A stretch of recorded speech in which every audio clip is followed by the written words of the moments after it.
പെൺകുട്ടികളുടെ ഡ്രസ്സിങ് കാരണമാണ് അബ്യൂസ് ചെയ്യുന്നത്. കുട്ടികൾ മാത്രമല്ല ആൺകുട്ടികളെയും അബ്യൂസ് ചെയ്യപ്പെടുന്നുണ്ട്.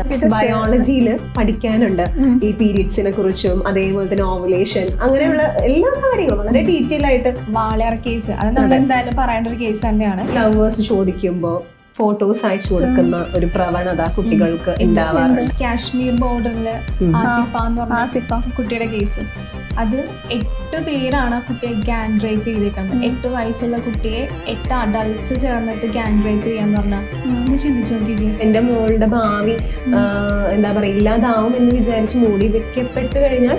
അബ്യൂസ് എന്ന് പറയുമ്പോൾ ഫിസിക്കൽ മാത്രമല്ല, അത് ഇമോഷണൽ ഉണ്ട്, അതുപോലെ തന്നെ മെന്റലി ടോർച്ചർ ചെയ്യുന്ന ആൾക്കാരുണ്ടാവും. ഒരു പബ്ലിക് പ്ലാറ്റ്ഫോമിൽ പീരിയഡ്സ് എന്ന് പറയാൻ പേടിക്കുന്ന ഒരു കാലം ഉണ്ടായിരുന്നു. പക്ഷെ ഇന്ന് നോക്കും നമ്മൾ എത്ര കോമൺ ആയിട്ടാ പറയുന്നത്. അത് ആൺകുട്ടികളും കോമൺ ആയിട്ട് പറയുന്നുണ്ട്. നോ പറയാൻ നമ്മൾ കുട്ടികളെ പഠിപ്പിക്കണം. അത് ഉറക്കെ തന്നെ പറയണം. നോ എന്ന് കണ്ണിൽ നോക്കി